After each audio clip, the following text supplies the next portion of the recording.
Vous avez certainement vu comme moi le rapport hallucinant de la Cour des comptes qui préconise de réduire notre cheptel de vaches pour suivre des objectifs écologiques.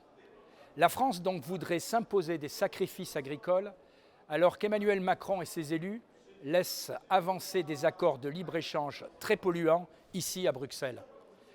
Alors que la planète entière se protège, usant d'un protectionnisme direct ou indirect, voilà que l'Union européenne décide d'accélérer ces accords de libre-échange.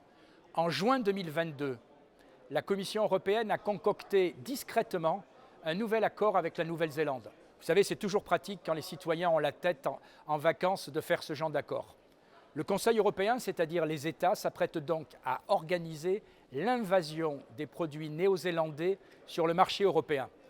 Et là, nous ne parlons pas de ballons de rugby. Nous parlons au contraire de 15 000 tonnes en 7 ans pour le beurre, 20 000 tonnes en 7 ans pour le fromage, 13 500 tonnes en 7 ans pour le lait écrémé et entier en poudre. Des chiffres ahurissants.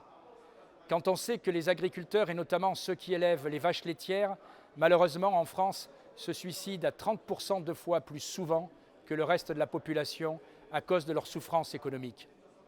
Mais le pire est encore à venir, avec une multiplication par 7 des importations de viande ovine en provenance de Nouvelle-Zélande. Vous m'entendez bien, 7 fois plus de viande traversera les océans et les continents pour venir exercer une concurrence assassine contre les producteurs français en Europe. Tout cela aurait mérité un grand débat national pendant le Salon international de l'agriculture ou au moment des grandes promesses écologiques de l'Union européenne et du président Macron. Mais nous connaissons tous trop la recette du président de la République pour nous en étonner. Il se plaindra de cet accord en France, pendant que ses fidèles le feront avancer à Bruxelles. On demande des sacrifices à nos agriculteurs pour des raisons écologiques, pendant que des centaines de bateaux vont déverser sur l'Europe du beurre, de la viande venue de Nouvelle-Zélande. Voilà ce que nous voulons combattre au Rassemblement national.